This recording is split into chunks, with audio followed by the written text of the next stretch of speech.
Hey everyone, it's Christy with Cottage Grove Quilt Company. Thank you for joining me today on our YouTube page and on our Facebook page and all of our other social media outlets that I'm learning more and more about every day.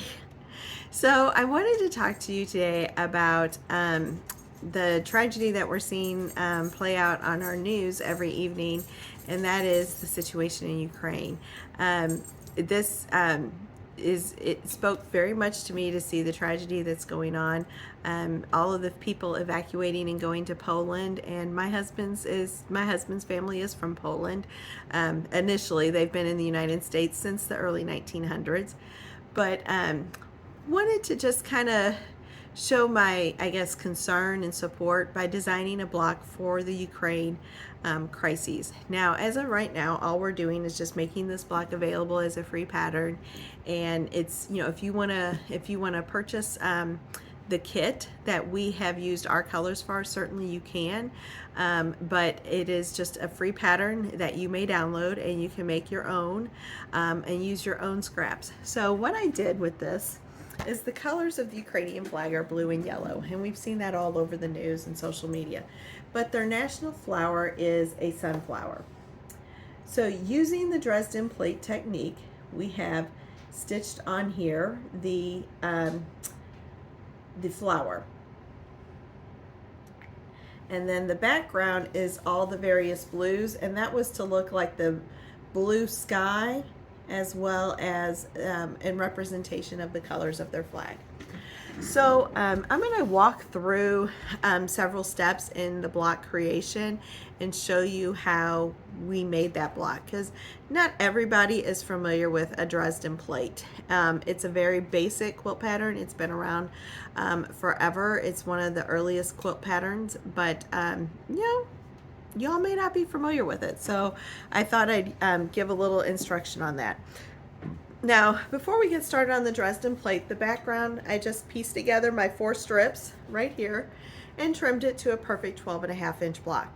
Once we've done this, we're good, because we know our block will be 12.5. Now, what you will want to do is be able to mark the center of the block. So I fold it in half, and I'm going to press it with a very hot iron just right here on these folds at the halfway point. You know, it doesn't have to be perfect. It just, you know, close enough is good enough. That done. So see, I've got it folded in half, and I just have this little crease. That's all I needed. All right, so I'm going to set that aside for now. All right, let's look at how to cut our Dresden plates. So what I've done here is I have a Dresden plate ruler. It's one we sell here in the shop, and it goes from 1 inch all the way up to 8 inches, so it's very versatile. I have cut 4 different shades of yellow into 4.5-inch strips. That's all I needed, was just 4 different shades of yellow in 4.5-inch strips. So what I need to do is I actually need to cut 5 of these Dresden plates. And so what I'm just trying to spin my mat just so I can kind of see what's the best way to get going. And so what I will do is I will line up my ruler. And if we have a little excess on the top, on the bottom, that's okay. We'll trim that off. You know, sometimes you get in a hurry and start cutting, and it may not be exactly 4.5, but if you leave that excess on the bottom, that's the best place, because the bottom will be hid from the viewing at large. So then I just take that and cut that. Now I have to make 5 of these to get all of my petals. So here's my first stack. Then I just rotate the ruler, do it again until I get 5. So I'm going to do that rather quickly here. Okay, so I have all of my little petals cut. Just so. Perfect little petals cut. Now what we're going to do is we're going to take each one of these petals, and we're going to take it and fold it in half, just like so. And then we're going to stitch.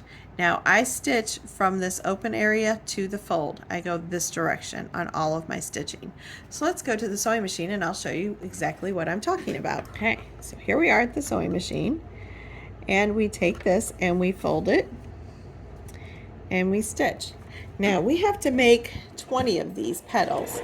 So this is a perfect opportunity for chain piecing. So I'm just going to do that one, And then we'll just keep on going until we get all 20 done. Okay, we have a nice pile collection of Dresden plates here, about 20 of them. So what we're going to do is I'm going to zoom in so you guys can see what I'm doing. I'm going to come up here with my very good scissors. These are my Karen K. Buckley scissors. Let's zoom in so we can get a good picture here. And we're going to just right here, don't cross that thread line, but just up just a little bit before that thread line, snip it. That's all you have to do is just give it a little snip. Why you are doing that is because it makes turning it out that much easier. So what I do is I take my thumb and I flatten that seam open with my thumb. And then I take it and I turn it out like so. See that? Just like that. And then using some type of a tool, either my purple thing, I have that, or I have this little applique turnout tool, or if you have a stiletto, then I make sure I have that point all the way out and it's nice and sharp. See that nice point sharp right there? So pretty. All right, and then I turn it over and I just kind of eyeball it. Again, I'm not measuring this. I'm just making sure it's relatively even on both sides. Okay, that looks pretty good. And then we're going to give it a press. That's it, just press it. Okay, and once you've done that, you're going to continue and do that for the other 19. So so now that we have several of these pressed, what you can do, it depends on how your brain works. You can just make a stack of the 4 different fabrics and have a stack of 5 in each pile. Or if you want to keep it real scrappy, you don't have to do it that way. But what you're going to do now is you're going to take the 2 Dresdens and you're going to marry them together. And we're going to get this point to line up perfectly right here. That point right there is the one that needs to be spot on perfect, because that's the one people are going to see. So once we get that lined up perfectly, we're going to take this over to our sewing machine and we're going to sew a 1/4 inch. Now, am I concerned about this bottom? No, I am not. That is okay that way, because again, that is not going to be seen. It's going to be covered up. But I am concerned about this up here. All right, so let's stitch that down. And then this is what it looks like when it's stitched in place. That one I didn't press probably as good as I should have. But, before I sew the next one on, I can fix that. All right, so there's that. I do press my seams open.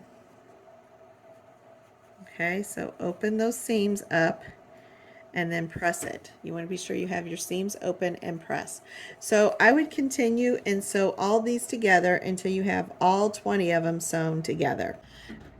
Okay, so we're back. We have our beautiful sunflower block, our Dresden plates for our sunflower pieced together and turned out. So now what we're going to do is we're going to work on centering this onto our backing. So this is why you have those little notches on your back. Now you can see this point lines up there. This point lines up really nicely with that one. And the same over here, and then the same down here. So it's really important that you get them all lined up nicely. Now what we're going to do is pin. Now you're going to say, well, Christy, how much do I have to pin? Well, what I'm going to do is I'm going to pin in place right where these points are at these centers. So right where those centers are, I'm going to pin. All right. And then we're going to do another one here right where that center is. And that's real important to get that lined up perfectly, because then what we're going to do is fill in with pins. So I have these 4 lined up right on the points, and then I'm just going to fill in every couple of pins. Now you can see my center's all jaggedy and a hot mess. That's fine, it's okay, because that's going to be hid. So I'm just going to fill in here, and I'm just doing a couple of pins just to be sure it's not going to move, And you can just kind of ease those in and ease in any fullness, whatever. So then once I have this pinned, I'm going to match my thread with a nice pretty gold thread to match my sunflowers. And I'm going to, at this point, use either a straight stitch or one of my pretty decorative stitches. Now, truly, my machine that I use every day is just a straight stitch. So what I did on mine was I just literally did a straight stitch with the matching thread. And you can do that. It's not a big deal. So what you do is just stitch right along here, and I get right as close to that edge as I can. As close to this edge as I can, I get just, and then I pivot and I do the next one. Up and over, up and over, and I just keep going around until I get them all done. All right, so we're going to next talk about the actual circle, and we're going to do that before I stitch those down so I can do all of my stitching at one time. Now, the trick about making a circle is you have a square, so we're going to take that and we're going to fold this in half, and you can even press this in half if you want, and then we're going to fold it again. I would go ahead and press this, just, give it a good press so it stays put, okay?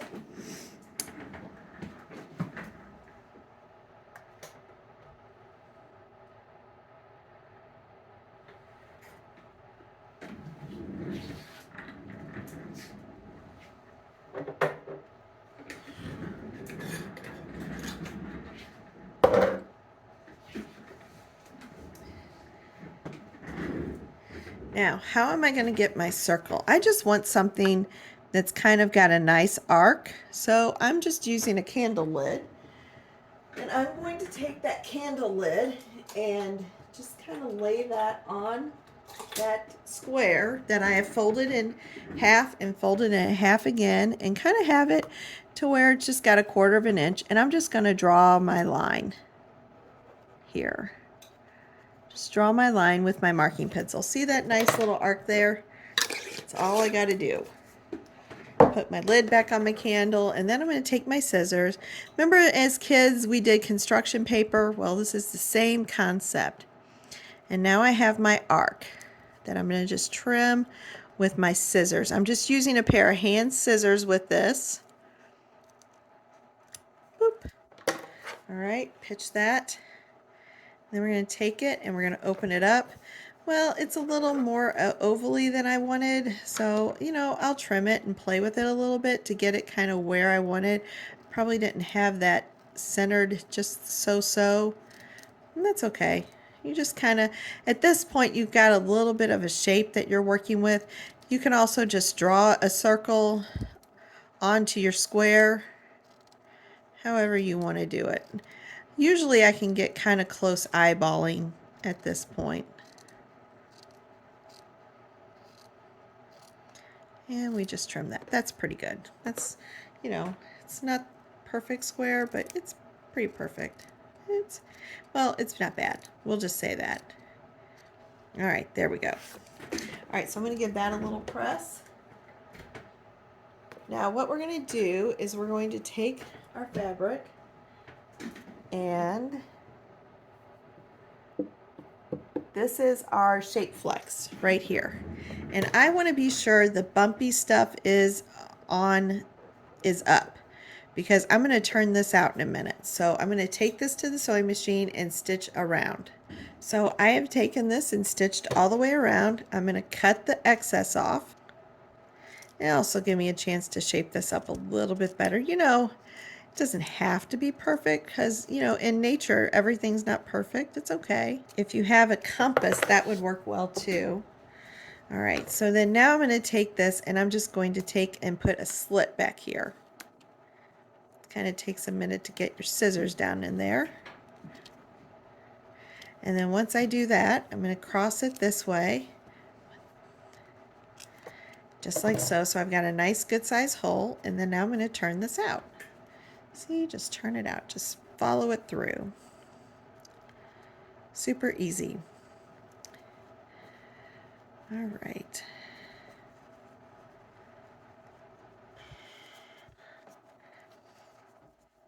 one more step here, and then we will be ready to stitch this down and finish our block.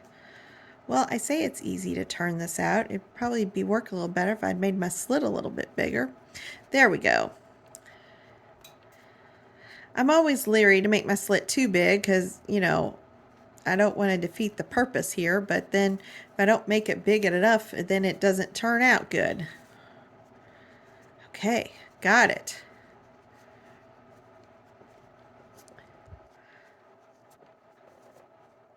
And I just work that with my finger all the way around. See, isn't that nice? It's got a nice lay. Now, why I had that bumpy stuff back here is that's my fusible. So now I'm going to take this over to my ironing board, and we're going to fuse this in place onto our circle. Just like so. Now, I probably made this a little small. I kind of got it a little too small, but yours will be a little bit bigger, and it'll cover that hole nicely. So we'll fuse that down and then stitch it in place. And again, all I did with my stitching was I just stitched around it just with a straight stitch. You can use your applique stitch, you can, use a blanket stitch, you can do all kinds of things with it. But I did a straight stitch. So I hope you've enjoyed this little lesson on how to make the block to show our solidarity for Ukraine. So if you have any questions about how to do that, please reach out to us at either service@cottagegrovequilt.com or through our Facebook page, and we would love to hear from you. And as you make your blocks, post pictures of it on our Facebook page. We would love to have you post in this link so we can see all the beautiful sunflowers that are being birthed in your sewing rooms. So yes, please share them. All right, thank you all very much and have a great day.